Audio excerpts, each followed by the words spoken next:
Hello বন্ধুরা, কেমন আছো তোমরা? আশা করি তোমরা অনেক ভালো আছো। তোমাদের মজা দেওয়ার জন্য আবারও একটি নতুন গল্প নিয়ে এলাম। আজকের গল্পটি খুবই মজাদার হতে চলেছে। আমি শিওর বলতে পারি গল্পটি শেষ পর্যন্ত শুনলে তোমাদের দাঁড়িয়ে যাবে। তাই ভিডিওটা শুরু থেকে শেষ পর্যন্ত দেখার অনুরোধ রইল। তাহলে কথা না বাড়িয়ে এবার আসল ঘটনা আসি। আমি সাজেদুল ইসলাম পল্লব, সবাই আমায় পল্লব নামেই চিনে। বয়স 25, উচ্চতা 5 ফুট 8 ইঞ্চি। 6 বছর আগে সেনাবাহিনীতে ভর্তি হয়েছি, বর্তমান পোস্টিং হয়ে যশোরে। আমাদের বাড়ি দিনাজপুর। বাড়িতে মা আর ছোট একটা বোন আছে। বাপ মুহিদুল ইসলাম অনেক আগে মারা গেছে। আমি তখন ক্লাস 10-এ পড়ি আর ছোট বোনটা 6-এ পড়ে। তখন থেকে মা নিজে সংগ্রাম করে সংসার চালিয়েছে। ঘরে বসে সেলাই মেশিন দিয়ে মানুষের কাপড় বানিয়ে বানিয়ে আমাদের ভরণ পোষণ করেছে। কিছু চাষের জমি ছিল, তা চাষ করে আমাদের সংসার চলত। না তো আমার চাচা কাকারা যেমন হারামি এক মুঠো ভাত তুলে দেওয়ার মানুষ ছিল না। নানা নানি দাদা দাদি অনেক আগেই মারা গেছেন। মামা মামিরা আত্মীয় স্বজনরা কিছুটা সহযোগিতা করেছে, তাও না করার মতো। সাহায্য করেছে যাতে মা যা সম্পত্তি পেত ভাগে তা লিখিয়ে নিতে পারে। আমার সহজ সরল মা তা দিয়েও দিয়েছে। যা হোক, আমি কলেজে ভর্তি হয়েছি কেবলই। এমন সময় শুনলাম সেনাবাহিনী লোক নিবে। মাকে বলে লাইনে দাঁড়িয়ে গেলাম। আমার নিজের উপর ভরসা ছিল, কারণ আমি মোটামুটি সব দিকেই পারফেক্ট ছিলাম। যেমন উচ্চতা তেমন বডি। মা বলে আমি আমার নানা মামাদের মতো হয়েছি, ঠিক পালোয়ান। বাবা কাকারা তো এক একটা খাটো আর চিকন, কিন্তু সব কয়টা শুধু বোদের হাড্ডি। যাই হোক, ভালোই ভালোই টিকে গেলাম। বাড়িতে খুশির ঢোল বেজে উঠল। সবাই বলা বলি করল, যাক ছেলেটা চাকরিতে গেলে এখন যদি শেফালির কষ্ট দূর হয়। হ্যাঁ, আমি আমার মার কষ্ট দূর করার জন্য কোন দিকে না তাকিয়ে খেলাধুলা করার বয়সে চাকরিতে চলে গেলাম। গ্রামের বাড়ি হওয়াতে ভয়ের কিছু নেই, আশেপাশে তো চাচারা আছে। বোন রূপা আক্তার, বয়স 18, ইন্টার সেকেন্ড ইয়ারে পড়ে। বাবার মতো টিনে কাঠি। আমারই এমন মেয়ে পছন্দের না। জানি না অন্য ছেলেরা কিভাবে আমার বোনকে পছন্দ করবে। মা শেফালি বেগম, বয়স মনে হয় 42 হবে, দারুণ দেখতে, এখনো যুবতী মেয়েদের সাথে পাল্লা দিতে পারবে। ফর্সা লাল টকটকে, মার দীঘল কালো চুল, ঘন মেঘের ভেলা, এত ঘন লম্বা চুল যে তা সারা পিঠ বেয়ে কোমর ছড়িয়ে নিচে নেমে যায়। লাল টকটকে ঠোঁট আর টানা টানা চোখ, সব মিলিয়ে আমার কামনার নারী, আমার জন্মদানকারী বিধবা মা। যা চরম পাপ, যা কখনো পাওয়ার নয়। সবই জানি, সবই বুঝি, তারপরও মনের কোথায় যেন শেফালিকে নিয়ে স্বপ্নের নীড় রচনা করি। যেখানে মা নয় সে আমার শেফালি, শুধু শেফালি। আমার মনের এই গোপন চাওয়ার কথা শুধু আমি জানি। আমার সরকারি বেতনে মার রূপ যেন দিনকে দিন বেড়েই চলছে। মার গর্বে বুক সব সময় ফুলে থাকে। গ্রামে সব সময় আমার জয় জয়কার। 5 বছরে ভাঙা ঘর পাকা করেছি। এখন 4 রুমের বাড়িটা আমাদের শান্তির নিট। এবার ছুটিতে এসেই মা বায়না শুরু করলো আমার বিয়ে দিবে। কিন্তু আমার বিয়ের প্রতি কোনো মন ছিল না। যদিও এটা অনেক আগে থেকেই আমার বিয়ের কথা ভাবছে মা। আমি শুধু বারবার এড়িয়ে যাচ্ছি। আজ এ নিয়ে মার সাথে মুখ কালাকালি হয়ে গেল। মার এক কথা, রূপা বড় হয়েছে, বিয়ে দিতে হবে। এরই মাঝে কয়েকটা সম্বন্ধ এসেছিল। তার বিয়ে হয়ে গেলে সে একা একা কিভাবে থাকবে, হ্যান ত্যান কত কথা। আমি এসেছি শুনে ছোট মামা এলো। সারাদিন থেকে বিকেলে যাওয়ার সময় আমাদের সবাইকে নিয়ে যেতে চাইল। আমরা না যাওয়াতে জোর করে রূপাকে নিয়ে গেল। বলল 2 দিন পর মা বেটা গিয়ে বেরিয়ে আসবে আর রূপাকে নিয়ে আসবে। আমাকে আর মাকে নিয়ে যাওয়ার জন্য আর কি এমনটা করল। সন্ধ্যা থেকে আকাশটা মেঘলা হয়ে আছে দেখে বাইরে গেলাম না। না হলে 2 দিন থেকে এসে সন্ধ্যার পর বন্ধুদের সাথে আড্ডা মারতে বেরিয়ে পড়ি। আজ গেলাম না দেখে মাও খুব খুশি। গরম গরম পকোড়া ভেজে দিল। বিছানায় বসে মা বেটা মিলে আরাম করে খাচ্ছি। পল্লব, হুমা, কাউকে পছন্দ করিস? আমি মার মুখের দিকে তাকিয়ে মুচকি মুচকি হাসছি। বল না করিস? করলে এতদিন তুমি জানতে না, তবে হ্যাঁ, একজনকে খুব ভালো লাগে এবং এও জানি তাকে আমি পাবো না। কেন কেন পাবি না? আমার ছেলে কি দেখতে খারাপ? কোনো লাট সাহেবে বেটি সেরে? হা হা, তুমি দেখি রেগে গেলে। রাখবো না, এমন সোনার ছেলে আমার। আর কি না, বল তুই কে সে? বাদ দাও মা, আমার যাকে ভালো লাগে তার কথা দুনিয়ার কাউকে বলতে পারবো না, শুধু সৃষ্টিকর্তাকে ছাড়া। মা আমার এমন গম্ভীর কথা শুনে অবাক হয়ে চেয়ে রয়েছে। এটা কি কথা রে বাবা? আমাকে বলতে না পারিস তোর ভাবি মানে জামালের বুয়ের কাছে বলিস তুই? জামালের বুয়ের সাথে আমি অনেক ফ্রি ভাবে কথাবার্তা বলতাম, কিন্তু আমি মাকে বললাম তা না, তুমি আমার সবচেয়ে বড় বন্ধু, তোমাকেই যেহেতু বলতে পারছি না, সেখানে ভাবিকে বলতে গেলে তারা তো আমাদের শত্রু হবে, তাদের বলতে যাব কেন? তাহলে বল না, কে সে? কোথায় বাড়ি? কোন বাড়ির মেয়ে? মেয়েটি দেখতে কেমন? নাকি? আমি চুপ করে বসে রয়েছি, কোনো প্রশ্নের উত্তর দিচ্ছি না। মা অনেকক্ষণ আমার উত্তরের অপেক্ষায় থেকে মুখ গোমড়া করে চলে গেল। ঘন ঘন বিদ্যুৎ চমকাচ্ছে, আকাশটা কালো হয়ে আছে, রাতের তারাগুলো না জানি কোথায় ডুব দিয়েছে। আমি জানালার গ্লাস খুলে দিয়ে ঠান্ডা হাওয়া গায়ে মাখছি, হাত বাড়িয়ে ব্যাগটা নিয়ে খুললাম, সিগারেটের প্যাকেটটা বের করে একটা ধরিয়ে টানছি। প্যাকেট রাখতে গিয়ে মোবাইলের বক্সটার কথা মনে পড়ল। রূপার জন্য যা যা এনেছিলাম সব দিয়েছি, শুধু মারগুলো দেওয়া হয়নি, চেয়েছিলাম দিতে, এমন সময় ছোট মামা এলো তাই আর দেওয়া হয়নি। নতুন অ্যান্ড্রয়েড সেট, মা খুব খুশি হবে। আরেক বক্সে একটা স্বর্ণের চেইন। মার যেটা ছিল সেটা আমার এসএসসি ফর্ম ফিলআপের সময় বিক্রি করে দিয়েছিল। তখন থেকে মার গলা খালি, আরো কয়েকটা জিনিস আছে মার জন্য। আয় খেয়ে নে, ঝড় আসতে পারে, কারেন্ট চলে গেলে খেতে ঝামেলা হবে। আমি তাড়াতাড়ি সিগারেটটা জানালা দিয়ে বাইরে ফেলে দিয়ে, দাও। কি লজ্জা, মা সিগারেট খেতে দেখে নিল, জানে আমি খাই তবে এভাবে দেখেনি কখনো। ঘরে বসে সিগারেট খাওয়াটা ভুল হয়ে গেছে, সারা ঘরে সিগারেটের ধোঁয়া। মা বেটা খেয়ে দিয়ে উঠলাম। তারপর আমি মাকে বললাম, মা আমার রুমে এসো তো একটু। মা বলল, তুই যা, আমি থালা বাসনগুলো গুছিয়ে আসছি। আমি রুমে এসে শুয়ে রইলাম। মা 20 মিনিট পর হাত মুছতে মুছতে এলো। কিরে বাবা? আমি উঠে মায়ের হাত ধরে খাটে নিয়ে বসালাম। ব্যাগ থেকে এক এক করে শাড়ি, ব্লাউজের কাপড়, ছায়ার কাপড়, একটা বাদুর বোরকা, দুটো ওড়না, একটা শীতের জামা, চাদর ও একটা প্যাকেট দিলাম। প্যাকেটটা দিলাম ভয়ে ভয়ে, কারণ ওতে দুশের ছোট জামা কাপড় আছে, জানি না দেখার পর কি বলবে। এত কিছু কি জন্য এনেছিস? তোর কি বুদ্ধি শুদ্ধি হবে না কখনো? প্রতিবারই এত কিছু আনা লাগবে? থামো তো তুমি, যা লাগে তা আনবো না। এটাতে কি রে? না, ওটা এখন খুলবে না, তোমার ঘরে গিয়ে খুলবে, আর প্লিজ রাগ করবে না। কি আছে এতে? তা তুমি খুলে দেখে নিও। আর আরো কিছু আছে, এই বলে মোবাইলটা দিলাম। একটা থাকতে আরেকটা এত দামি মোবাইল? তোমার চেয়ে কোনো কিছু দামি নয় আমার কাছে, এই বলে গালে একটা হামি দিলাম। মাও আমার কপালে হামি দিল। চোখ বন্ধ করো তো। কেন রে? করো না একটু। মা হেসে দিয়ে চোখ বন্ধ করল।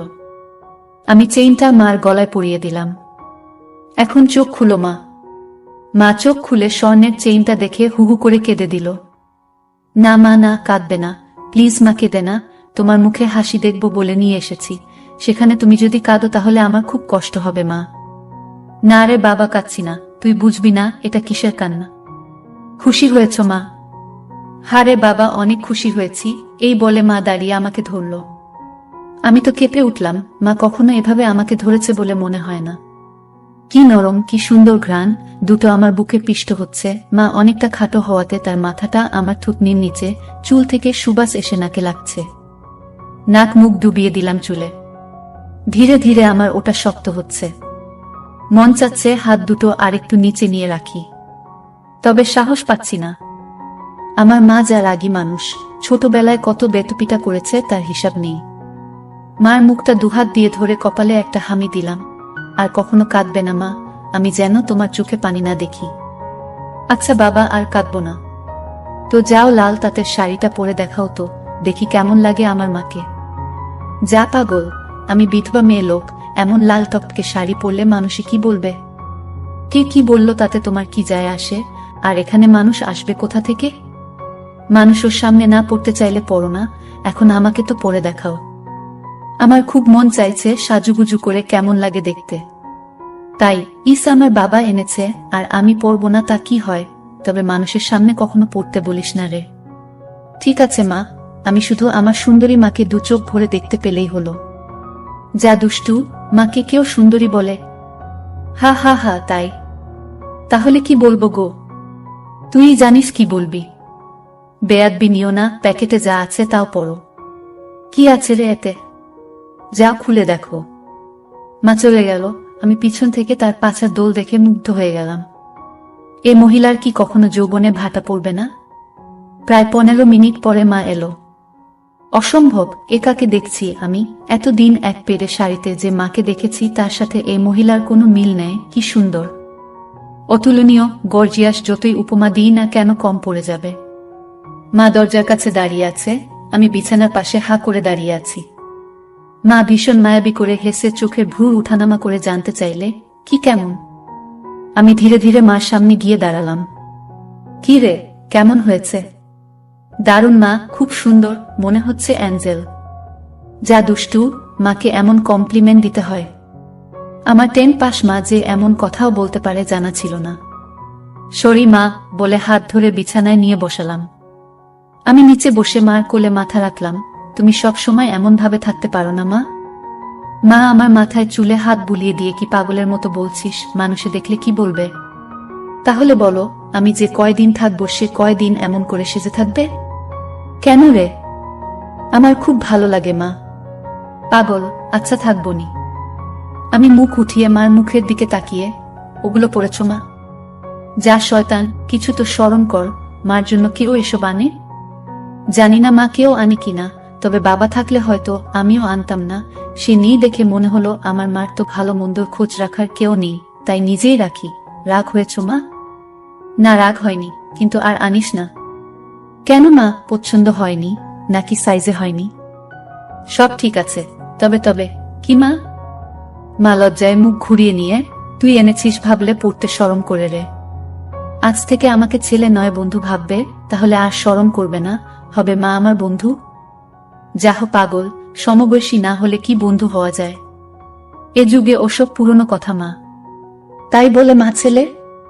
হ্যাঁ মা ছেলে, এতেই তো ভালো, একে অপরের কাছে আসা যায়। তুই অনেক বড় হয়ে গেছিস দেখি, কি সুন্দর কথা বলছিস। তা তো অবশ্যই, কয়দিন পর তোমার ছেলে 2nd লেফটেন্যান্ট অফিসার হবে। খুব ভালো হবে রে বাবা, খুব ভালো হবে। এমন সময় বিদ্যুৎ চলে গেল। মোবাইলটা জ্বালাতো পড়ল, দেখি চার্জার বাতিটা কোথায় আছে। থাক না মা এমন, কি সুন্দর তোমার কোলে শুয়ে আছি। জানো মা, পাহাড়ি এলাকায় একা একা পোস্টে ডিউটি দেওয়ার সময় এমন স্বপ্ন রোজ দেখি। প্রতিদিন মনে হয় তোমার কোলে শুয়ে একটু যদি। ঠিক আছে, এমনই থাক, তোর যত মন চাই। ধন্যবাদ মা। আজ আমার পাশে ঘুমাবে একটু? কেন রে? মন চাচ্ছে তোমাকে ধরে ঘুমাতে। ঠিক আছে, যা, সদর দরজাটা বন্ধ করে ঘরগুলোতে ছিটকানি লাগিয়ে আয়।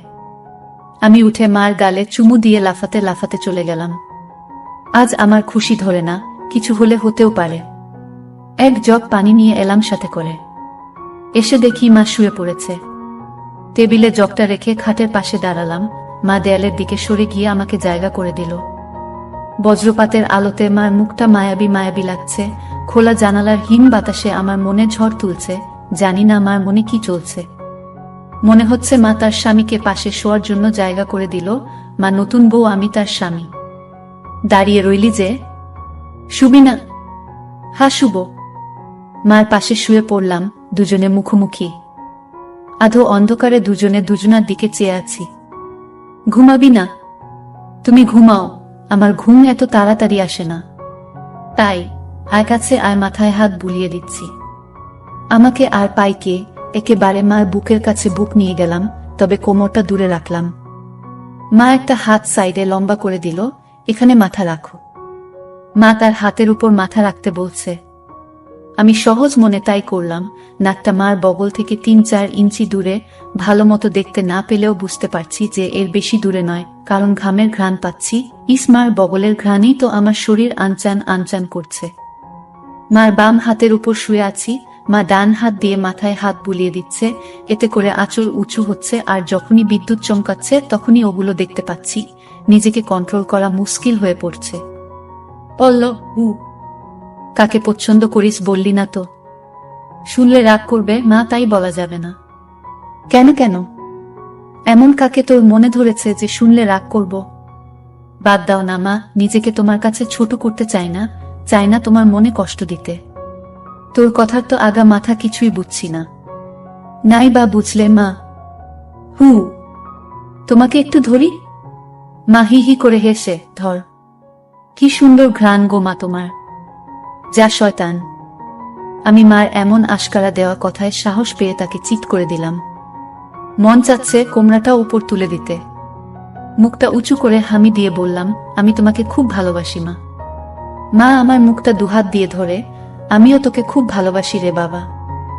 আমার ভালোবাসাটা অন্যরকম মা। কেমন রে? মা ছাড়া আরো অনেক কিছু। কেমন? শুনলে রাগ করবে না তো? আহ বল না, এত পেঁচাচ্ছিস কেন? তুমি আমার ড্রিম গার্ল মা, তাই তো? কি? হ্যাঁ মা, জানি এটা শুনে আমাকে খারাপ ভাবছ, এজন্যই বলতে চাইছিলাম না। আমি তোর মা পল্লব, আর তুই এমনটা কিভাবে ভাবতে পারলি? জানি না মা, শুধু জানি আমি তোমাকে প্রচন্ড ভালোবাসি, তোমাকে ছাড়া কাউকে ভাবতে পারি না। চুপ কর বেয়াদব, এমন কথা বলতে তোর মুখে বাজছে না? সরি মা, এই বলে উপর থেকে উঠে খাট থেকে নেমে পানি খেলাম। মাও বিছানার উপর উঠে বসেছে, বুঝতে পারছি সে অবাক হয়ে আমার দিকে তাকিয়ে আছে। জানালার ধারে গিয়ে দাঁড়ালাম। বৃষ্টি থেমে গেছে, তারপরও আকাশ কালো হয়ে আছে, চাঁদ তারা কোথায় যেন লুকিয়ে গেছে আজ। ঠিক আমার হৃদয়ের মতো চারিদিকে অন্ধকার। এমন সময় কারেন্ট এলো। ঘরটা আলোকিত হয়ে গেল। আমি জানালাটা লাগিয়ে দিলাম, পর্দা ঝুলিয়ে দিয়ে ঘুরে দাঁড়ালাম। মা বিছানার উপর হাঁটুতে মাথা দিয়ে নির্বাক বসে আছে। ফ্যানের হাওয়া মার রেশমি চুলগুলো দোলা দিচ্ছে। মনে হচ্ছে নববধূ বসে আছে। মা মুখ তুলে আমাকে তার দিকে এক মনে তাকিয়ে থাকতে দেখে, এখনে আয়। আমি মার কাছে গেলাম। বস। বসলাম। মা আমার পিঠে হাত বুলিয়ে দিয়ে বলে, এমনটা হয় না বাবা, আমার লক্ষ্মী ছেলে, আমি কিছু মনে করিনি। আমি জানি তোদের বয়সের ছেলেদের ফ্যান্টাসি হয় খালা চাচিরা, তবে মাকে নিয়ে ফ্যান্টাসি রচনা করা একটু বেশি হয়ে যায়। সরি মা। আমার ভোলি ভালি মা যে এতটা বুঝে, এতটা পোক্ত আমার জানাই ছিল না, এত অনেক শেয়ানা। ঠিক আছে, চেষ্টা কর আমার উপর থেকে মনটা সরিয়ে অন্যদিকে নিতে, বিয়েটা করে নে, দেখবি সুন্দরী বউ পেলে মাকে ভুলে যাবি। আমি মাথা নিচু করে পারবো না মা, প্লিজ। নিজের সাথে অনেক লড়াই করেছি, আমি ক্লান্ত মা, কিছুতেই তোমাকে মন থেকে সরাতে পারি না। কেন রে, কি এমন পাস আমার মাঝে? আমি মুখ তুলে মার মুখের দিকে তাকিয়ে, জানি না মা, শুধু জানি তুমি আমার সব, তোমার কথা চিন্তা করলেই আমার কি তোর? পাগল হয়ে যায় মা। মা মুচকি হেসেও কিছু না, এই জিনিসের প্রতি টান একটু বেশি হয়। আমি তো বুড়ি হয়ে গেছি, তুই যেমনটা ভাবিস তেমনটা আমি আর নেই। মার এমন কথা শুনে আমি কেঁপে উঠলাম। মা কি ইশারায় আমাকে বুঝালো যে তার জিনিসপত্র আর আগের মতো নেই, দেখলে আমার পছন্দ হবে না? দেখ বাবা, এক একজনের এক একজনকে ভালো লাগে, তাই বলে কি তাকেই নিজের করে পেতে হবে এমন কোনো কথা আছে? অন্য কোনো মা হলে এসব কথা শোনার সাথে সাথে চিৎকার চেঁচামেচি করে বাড়ি মাথায় তুলত। আমি কিন্তু তা করছি না, কারণ তুই আমার একমাত্র ছেলে, নারী ছেঁড়া বাঁধন, আমি তোকে অনেক ভালোবাসি। তাই বলছি, আমার ভালোবাসার মর্যাদা রাখতে বিয়ে করে নে বাবা, দেখবি ধীরে ধীরে আমার থেকে মন বোমার দিকে চলে গেছে। ধন্যবাদ মা, তুমি আমার কথা মন দিয়ে শুনেছ এবং যুক্তি দিয়ে ভালো মন্দের বিচার করেছ বলে। তবে লজ্জা না করে বলছি মা, এর আগেও আমি দু একটা মেয়ের সাথে মিশেছি, তারা শুধু সুখ পেয়েছে আমার কাছে, আদর ভালোবাসা একটুও পাইনি আমার কাছ থেকে। এমনকি আমার নিজেরও হয় না যতক্ষণ চোখ বন্ধ করে তোমাকে না ভাবি, যখন সে মেয়ের জায়গায় তোমাকে কল্পনা করি, তখন আমি আর নিজের মাঝে থাকি না। সুখের সাগরে ভেসে যাই কেবলমাত্র তখনই হয় আমার। তুই তো অনেক দূর এগিয়ে গেছিস তাহলে। আমি অনেক আগে থেকেই বুঝতে পেরেছিলাম যে আর চোখে লুকিয়ে লুকিয়ে আমাকে দেখিস। ভাবতাম শয়তান ছেলে পুলে, আর একটু বড় হলে সমবয়সী মেয়েদের সাথে মিশলে ঠিক হয়ে যাবে, কিন্তু এখন দেখছি তা না, তোর দেখি বয়স্ক মহিলাদের ভালো লাগে। এতক্ষণ মার সাথে এত খোলামেলা কথা বলতে পেরে নিজেকে অনেক হালকা লাগছে। সাহস করে মাকে ধরে শুইয়ে দিলাম। মা চুলে হাত বুলিয়ে দিচ্ছে। আমি তাহলে কি করব মা? সেটাই তো ভাবছি। যেটাই ভাবো মা, আমার মতো পরিবর্তন হবে না। মানে কি? মানেটা তুমি ভালো করেই জানো। মার কণ্ঠে এবার সত্যি সত্যি রাগের আওয়াজ পেলাম। তাই বলে সারা জীবন বিয়ে করবি না, নাকি ছেলে হয়ে মাকে বিয়ে করতে চাস? মা যে এমন কথা ঠাস করে বলে বসতে পারে তা আমি চিন্তাই করিনি। আমি বললাম, বিয়ে না করতে পারলেও তো তুমি আমার হতে পারো। এটা কি মামা বাড়ির আবদার নাকি? ছি ছি পল্লব, এমনটা বলতে তোর মুখে বাঁধল না? তাহলে সারা জীবন ছেলেকে এভাবেই দেখতে পাবে মা। তোমার এই পল্লব কখনো বিয়ে করবে না। মার চোখে জল টলমল করছে। আমি হাত দিয়ে তা মুছিয়ে দিলাম। আমি তো এমন কিছু করিনি মা, তাহলে তুমি কাঁদছো কেন? আমরা দুজন জাস্ট আলাপ করছি। মা অনেকক্ষণ চুপ থেকে শুন বাবা লজ্জা শরমে মাথা খেয়ে বলছি, তোর কষ্ট আমি দেখতে পারবো না। আর বয়স মহিলাদের কাপড় চোপড়ের উপর থেকেই কেবল ভালো লাগে, ভুলে নয়। তুই যদি চাস তাহলে আমাকে সেভাবে একবার দেখে নে, তাও তুই মতো পরিবর্তন করো। তবে শুধু দেখতে পাবি, কিছু করতে পারবি না। মার মুখে এমন কথা শুনে আমি আর দুনিয়াতে নেই। বল রাজি? আর যদি আমি দেখে আরো বেশি আকর্ষণ অনুভব করি তাহলে? আমি বলতে চেয়েছি যে আজ আমাকে দেখো, আর আগেও তো তুই অন্যদের দেখেছিস, তাহলেই তফাৎটা বুঝতে পারবি। আমার মনে হচ্ছে আমার মতো মার মনের ভিতরেও কিছু আছে, নয়তো দেখার কথা আমি তো কিছু বলিনি। মা নিজ থেকে দেখতে দিতে চাইছে যে। রাজি? হ্যাঁ রাজি। যা, বড় লাইটটা বন্ধ করে ছোট লাইটটা জ্বালিয়ে আয়। মনে মনে ভাবলাম, কি সৌভাগ্য, আজ তো আমার পোয়া 12 লেগে গেছে। নীল বাতিটা জ্বালিয়ে খাটের পাশে দাঁড়িয়ে রইলাম। মা উঠে দাঁড়ালো। ধন্যবাদ মা, আমার স্বপ্ন পূরণ করার জন্য। তোর জন্য আমি সব পারি রে, শুধু কথা দে সব দেখে নিয়ে মাকে ভুলে যাবি না তো, বা ভুল বুঝবি না তো? কি বলছো মা? তুমি আমার মা, আমার স্বপ্নের রানী, আমার ফ্যান্টাসির জগৎ, সব কিছুই তুমি। তোমাকে ভুলে গেলে তো নিজেকেই ভুলে যাওয়া হয়। কথা দিলাম মা, জীবন থাকতে তোমার অবাধ্য হব না। ভুল বুঝা বা ভুলে যাওয়া তো দূরের কথা। আমি বললাম, কিছু মনে করো না মা, আমি কি ছুঁয়ে দেখতে পারবো? মা আমার চোখের দিকে তাকিয়ে, আমি তোর মা পল্লব। হ্যাঁ মা, তুমি আমার মা এবং আমার রানীও। আমার আবদার শুনে মা শেষ পর্যন্ত রাজি হয়ে গেল। তারপর মা বলল, আমি তোর সব আশা পূরণ করব, তবে একথা পৃথিবীর কেউ যেন জানতে না পারে। আমি বললাম, ঠিক আছে মা, একটা শুধু তুমি আর আমি ছাড়া পৃথিবীর কেউ জানতে পারবে না। মা আমার কথা শুনে বিশ্বাস করলেন এবং আমার সব আশা পূরণ করল।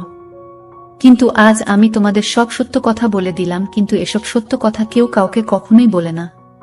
প্লিজ বন্ধুরা, গল্পটি ভালো লাগলে সামিয়া ব্লগ চ্যানেলটি সাবস্ক্রাইব করে দিও।